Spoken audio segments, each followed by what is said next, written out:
Beijingeko eskola honetan dagoeneko futbola klase eta arbeletara heldu da. Gobernuak ume hauentzat nahitaezko ikasgai bihurtu du futbola. Lehenengo taktika pixka bat eta gero zelaira aterako dira. Beraiek ez dute inolako dudarik. Txina urte batzuk barru futbolean munduko txapelduna izango dela diote. Txinak ez dauka futbolean esperientzia handiri, baina beraiek bai, txiki-txikitatik hasi dira jolasten. Gobernuak kirol honetan ere garaiak izan behar direla erabaki du, eta behar den diru eta disiplina guztia jarriko ditu martxan hau lortzeko.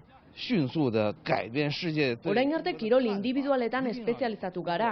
Ez genuzkalako futbolerako behar diren inbertsio eta espazio handiak. Baina orain bai, Txinak baliabideak badauzka eta hurrengo urteetan 60.000 futbol zelai irekiko ditu.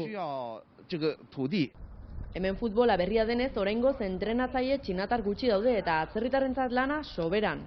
Jon Durangotik Beijingera etorri da hemen umei futbol klaseak emateko. Aurkitu naben oferta interneten, bidali naben kurrikuluna, einituen bi elkarrizketa eta jarraian esan zidaten etorteko eta ekainen hasi nintzen hemen. Gutxi gora bera 1.500–2.000 euro irabazten dugu.